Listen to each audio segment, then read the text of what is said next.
Hello friends, അപ്പോൾ ഇതേ വിഷുവിൻ്റെ ഒരു കുഞ്ഞ് ആഘോഷത്തിൻ്റെ ഒരു വീഡിയോ ആയിട്ടാണ് വന്നിട്ടുള്ളത്. അപ്പോൾ ഇന്നലെ ഉച്ചയ്ക്ക് ഞങ്ങൾക്ക് ഗസ്റ്റ് ഉണ്ടായിരുന്നു കേട്ടോ.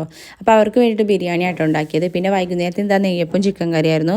അപ്പോൾ വിഷു തലേന്ന് നെയ്യപ്പും ചിക്കൻ കറി ഞങ്ങൾക്ക് മസ്റ്റാണ് കേട്ടോ. അതെന്തായാലും ഉണ്ടാക്കാറുണ്ട്. ഇതുപോലെ ഉണ്ടാക്കുന്നവരൊക്കെ ഉണ്ടോ? അപ്പോൾ അതേ ഞങ്ങൾ അതൊക്കെ ഉണ്ടാക്കി വെച്ചിട്ടുണ്ടായിരുന്നു. അപ്പോഴേക്കും തനുമോൾ അവളുടെ ഫ്രണ്ട്സിനെയൊക്കെ കൊണ്ട് വന്നിട്ടുണ്ട് കേട്ടോ. അപ്പോൾ അതേ വിഷുക്കണി ഒരുക്കാനുള്ളതൊക്കെ ഞാനൊന്ന് ഒക്കെ സെറ്റാക്കി വെച്ചിട്ടുണ്ടായിരുന്നു. അപ്പോൾ മക്കൾക്ക് ആദ്യം ഫുഡ് കൊടുക്കാമെന്ന് വിചാരിച്ചു. അപ്പോൾ അവർക്ക് കൊടുത്തു.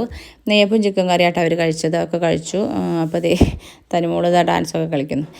അപ്പോൾ അതൊക്കെ കഴിഞ്ഞിട്ട് ഞങ്ങൾ അവിയലിനുള്ള കഷ്ണങ്ങളൊക്കെ ഒന്ന് അരിഞ്ഞ് വെക്കാനുണ്ട്. അപ്പോൾ അവിയലും പുളിഞ്ചിയൊക്കെ രാത്രി തന്നെ ഉണ്ടാക്കി വെക്കും. ബാക്കിയൊക്കെ രാവിലെ ചെയ്യുള്ളൂ കേട്ടോ. അപ്പോൾ കഷ്ണങ്ങളൊക്കെ ഒന്ന് അരിഞ്ഞുകൊണ്ടിരിക്കുകയാണ്. അമ്മ എല്ലാവരും ഉണ്ടായിരുന്നു.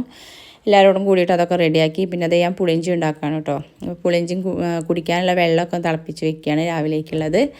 അപ്പോൾ അതൊക്കെ കഴിഞ്ഞു. പിന്നെ അപ്പോഴേക്കും മക്കളൊക്കെ എത്തി, എല്ലാവരും എത്തിയിട്ടുണ്ടായിരുന്നു. അപ്പോൾ എല്ലാവരോടും കൂടിയിട്ട് പടക്കവും പൂത്തിരിയൊക്കെ കത്തിച്ചു. ഒരു കുഞ്ഞാഘോഷം. മക്കളൊക്കെ ഭയങ്കര ഹാപ്പി ആയിരുന്നു കേട്ടോ. അപ്പോൾ എല്ലാവരും കൂടി ഒരുപാട് കുട്ടികളുണ്ടായിരുന്നു. എല്ലാവരും പാടെ കൂടിയിട്ട് ഞങ്ങളങ്ങ് ആഘോഷിച്ചു. അപ്പോൾ അതേ ചക്കറും ഒക്കെ ഉണ്ടായിരുന്നു കേട്ടോ. പിന്നെ അതേ മക്കൾ സദ്യ കഴിക്കാൻ വേണ്ടിയിട്ട് അവർ ഫ്രണ്ട്സിനെയും കൂട്ടിയിട്ട് തനുമോൾ എത്തിയിട്ടുണ്ട്. അപ്പോൾ അവർക്കൊക്കെ കൊടുത്തു, ഫുഡ് കൊടുത്തു. മക്കൾക്കായിട്ട് ആദ്യം കൊടുത്തത്. അപ്പോൾ അവരൊക്കെ സദ്യ കഴിച്ചു കേട്ടോ. അപ്പോൾ നിങ്ങളെല്ലാവരും സദ്യയൊക്കെ കഴിച്ചോ? അപ്പോൾ അതേ ഞങ്ങളുടെ വിഷു ആഘോഷം ഇത്രയൊക്കെ ഉള്ളൂ കേട്ടോ. അപ്പോൾ എല്ലാവർക്കും ഇഷ്ടമായി എന്ന് വിചാരിക്കുകയാണ്. അപ്പോൾ തനുമോൾ സദ്യ കഴിക്കില്ല, പായസം മാത്രം. അപ്പോൾ ഇത്രയേ ഉള്ളൂ. Okay, by.